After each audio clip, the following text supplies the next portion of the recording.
아,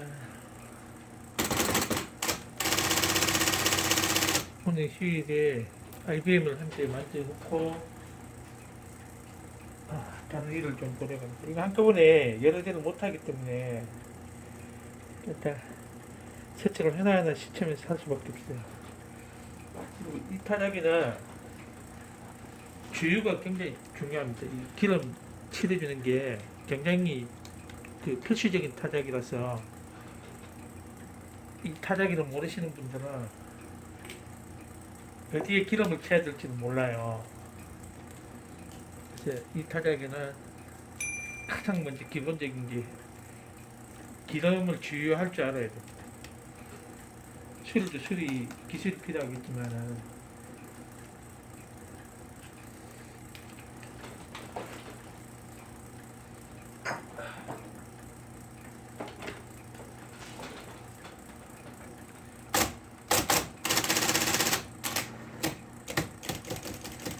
지금 타워셋이 걸려가 있거든요. 이게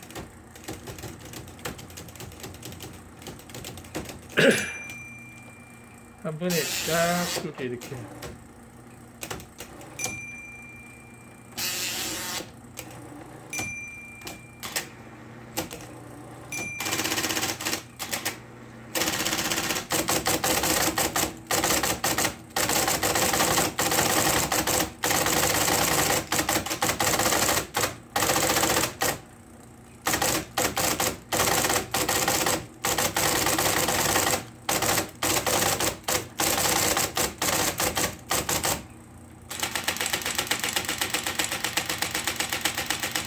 기름을 이렇게 충분하게 칠하고 기름을 이제 며칠간 빼야 돼요. 일단 수리를 이제 지금 해놓은 상태예요. 조정을 다 해놨기 때문에 기름을 빼고 조립하기 전에 한 번 더 조시를 보고 조정을 하고 이제 조립을 하면 됩니다. 지금 이거 IBM 셀이죠. 셀이 모델에서 셀이 모델 바로 밑에 거예요. 같은 셀인데 볼이 그 투타입하고 같이 쓰는 겁니다.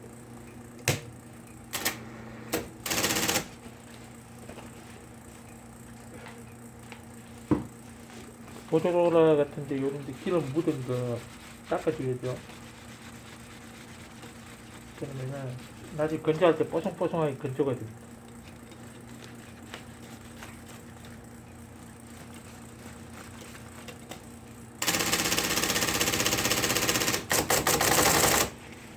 이 타자기는 언제 만져도 예술입니다. 지금 캘리포니아 그 타이프라이터란 그 다큐멘터리가 있는데 그게 그 톰 행크스가 그 배우 톰 행크스 아시죠? 그 배우가 거기에 뭐 저는 미국에 수리하는 상점이 여러 개 있는 줄 아는데 아마 다 은퇴하시고 돌아가시고 그러면서 정통적으로 수리하시는 분이 한 분밖에 없나 봐요.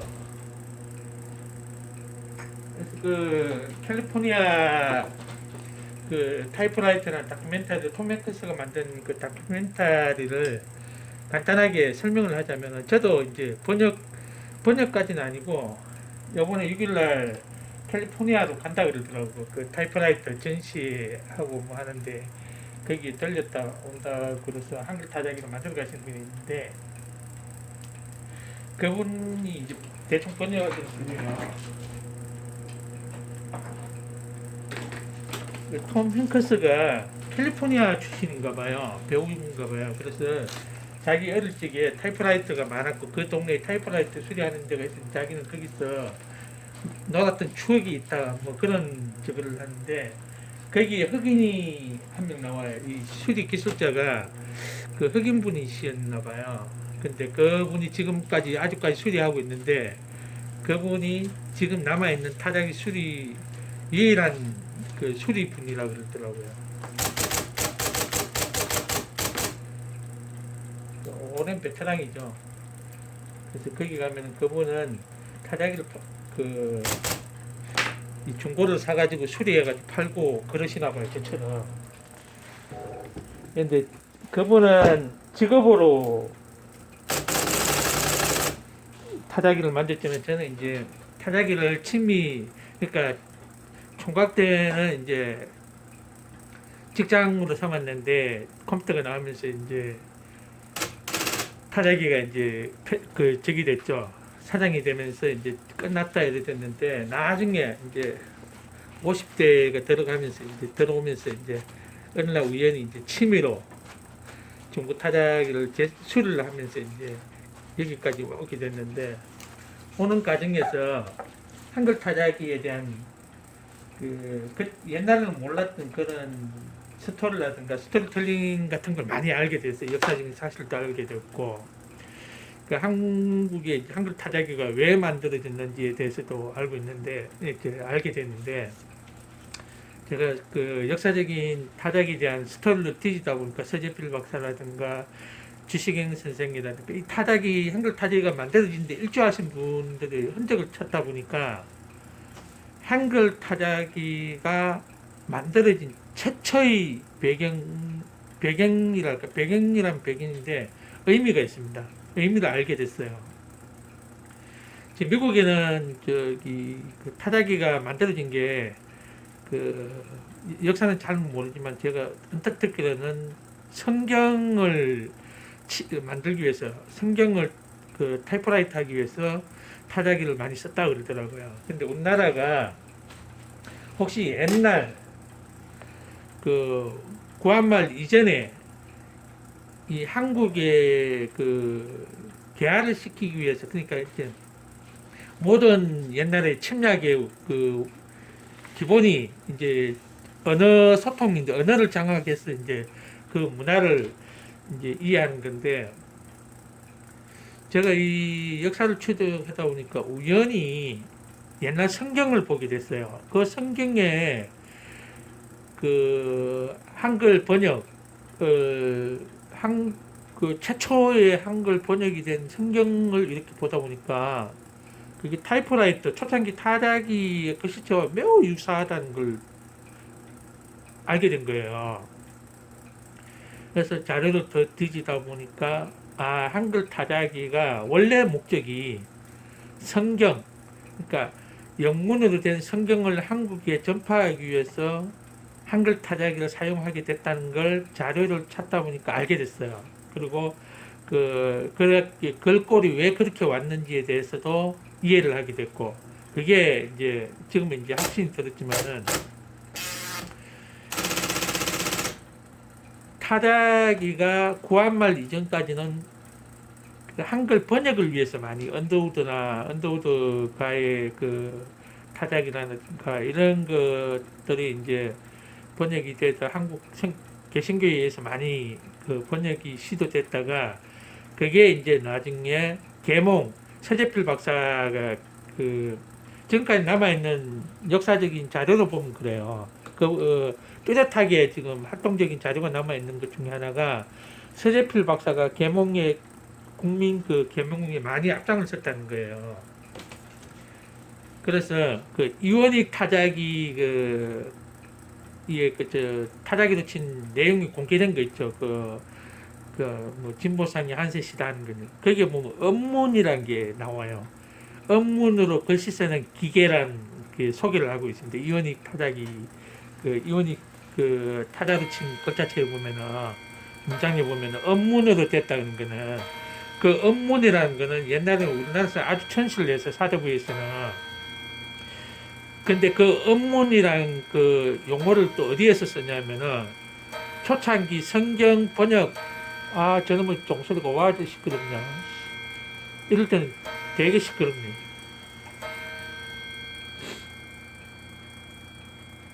종 다쳤냐? 언문으로 성경을 보면 언문 성경이라고 있어요. 언문으로 된 성경. 그러니까 그때 당시에 민중을 계몽하기 위해서는 사대부의 글을 쓴 게 아니라 사대부를 계몽을 하는 게 아니라 무지했던 백성들을 상대로 계몽을 이 필요성을 느끼고 외국 선교사 이름이 생각하는데 최초의 선교사가 번역한 게 있어요. 그게 언문 성경입니다. 그게 전해져 내려오면서 나중에 구한말 그 나라가 이제 침략을 당하면서 이 계아파가 쫓겨나고 세제필이 도망가고 미국, 일본으로 도망갔다가 일본에서 또 암살 위협 때문에 미국으로 도망가서 이제 그 자리를 잡게 된 거죠. 나중에 이제 세제필 박사가 의미심장한 말을 그 하게 됩니다. 그 일본하고 관계 있는데 그때 당시에는 세제필 박사가 그 일본을 믿고 일본으로 도망을 갔죠, 그죠? 도망을 갔는데 거기에서 또 일본에서는 이제 서재필을 죽이려고 암살을 하려고 했는데 서재필 박사가 거기서 느낀 게 일본은 믿지 말라는 거였어요. 그 서재필 박사가 그 일본을 믿지 말라. 그때 뒤통수 맞은 거죠. 그 원래 계파는 일본 쪽으로 그 박영료라든가 이런 사람들이 일본 쪽으로 했고 그 민비시 출신들은 민비족들은 그쪽은 이제 청나라 그 해가 나중에 이제 뭐 며칠 그거 안 됐죠. 기아파가 정권 잡은 지 며칠 만에 이제 청나라 때문에 이제 쫓겨가지고 일본에 갔는데 그때 이제 서재필 박사가 멸종을 당하는 거죠. 집안이 다. 그때 그 이전에 서재필 박사 이전에 이미 그 외국 선교사에 의해서 한글 타작이 업문으로 된 그 번역본이 있었다는 게 타작을 친 게 아니라 성경 자체를 업문으로 번역을 해놓은 그 성경들이 있었어요. 그 성경의 글씨체가 어쩌면은 나중에 이렇게 보면은 그 넘어오면서 그러니까 그거는 제가 수리하는 입장에서 한글을 자꾸 이렇게 찾다가 연구하다 보니까 그 직감적으로 와닿는 느낌을 얘기하는 거예요. 근데 이제 더 그걸 뒷받침할 수 있는 그 흔적이 하나 남아 있는데 그게 이원익 타작이 글씨체에서 있는 그 문장 중에 그 업문이라는 명사가 나와요. 이 기계는 업문으로 글씨 쓰는 기계입니다. 이 타작이는 타이프라이터는 업문으로 글을 쓸 수 있는 기계다. 이렇게 소개를 해놨어요. 그 업문이라는 거는 일반 그 성서, 그러니까 이 전도사들이, 선교사들이 넘어오면서 한국 백성을 계몽하기 위해서, 이렇게 의식을 깨우기 위해서 이 한글을 번역할 때 업문이라고 썼어요.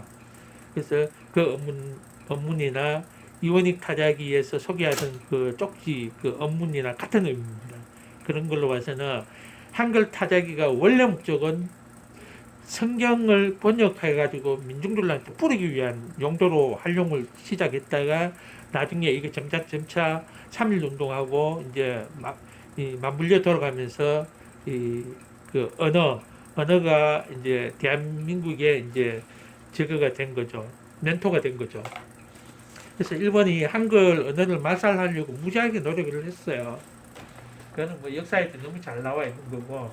그래서 제가 얘기하고 싶은 거는 이 한글 타자기가 만들어진 배경이 이 스토리텔링이 단순히 어느 한 분야만 있는 게 아니에요.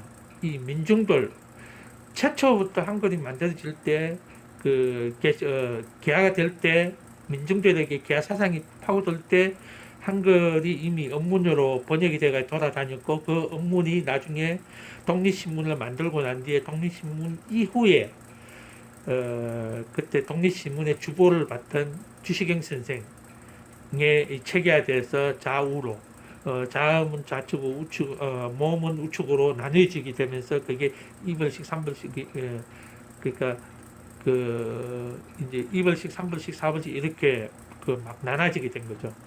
여기 3벌씩은 우리가 보통 공경우 타작이라고 그러죠. 그 공경우 타작이는 이 업문 타작이는 완전히 별개로 따로 놀았어요. 그거는 뭐냐면은 제가 봤을 때 공경우 박사님은 원래 한글 학자가 아니기 때문에 이 배열의 중요성에 있어서 연구가 없으신 분이에요. 안과 의사로 계시다가 이제 한글 학자에 의해서 이제 이 타작의 필요성을 느끼고 거기에 이제 독자적으로 개발을 하셨기 때문에 공경무 박사의 타작이는 독창적인 또 타작입니다. 그거는. 근데 이제 나중에 우리 그 모든 역사가 그렇지만은 어떤 그 역사라는 거는 꾸준히 연결되어 내려오는 거거든요. 그게 정통성이란 거는. 이 그 주시경 이전에 선교사에 먼저 한글이 그게 언문으로 써 내려져 오다가 그게 민중에 퍼져가지고 그걸 읽혀지고 그 과정에서 이제 주시경 선생 이후로 최은배 씨 뭐 이런 그 학자들이 그 제자들이 많이 나오면서 이걸 체계화시킨 거죠. 나름대로 구체화입니다. 그래서 오늘날 우리가 쓰고 있는 한글 이불식이지만은 자판은 이불식이지만은 사불식도 거기 포함이 되어 있어요. 그 변하지 않습니다. 단지 이제 구별만 되어 있는 거. 이 시부터 처리만 문장 처리 시부터 처리만 그게 구동 기능적으로 다르지 똑같습니다. 그 내려오는 그 한글이 적용된 그 안에 스토리는 똑같아요. 메커니즘은. 그래서 제가 이걸 지금 글을 쓰고 있는데 뭐 생각뿐이죠. 아직까지는 쓰다 말다 이제 블로그에 이제 글 쓰다 지우기를 뭐죠. 아직 뭐 나도 몇 번 했는지 모르겠어요. 하도 글이 마음에 안 들어서 글 쓴다는 거는 굉장히 어렵습니다. 그래서 한글 타자기는 그렇게 해서 시작이 됐다는 걸 이제 얘기하고 싶어요. 이 타자기를 만들다 보니까 뭐 따로 얘기할 저기 그 동기도 없을 뿐더러 지금 타자기 IBM 타자기를 만들고 있을 때 그게 생각나서 얘기를 해본 거예요. 한글 타자기였어. 그 한글 타자기는 지금 제가 따로 어떤 이 다큐멘터리식으로 나중에 뭐 드라마가 될지 영화가 될지 그냥 소설로 될지 그냥 제가 뭐 이 그 얘기한 그 야사가 될지는 모르겠지만 제 나름대로 의미를 부여를 해서 한글 타자기를 만들고 있어요. 그래서 지금 요번에 이제 세워놓고 이제 기름 쫙쫙 빠지게끔 해놔야죠.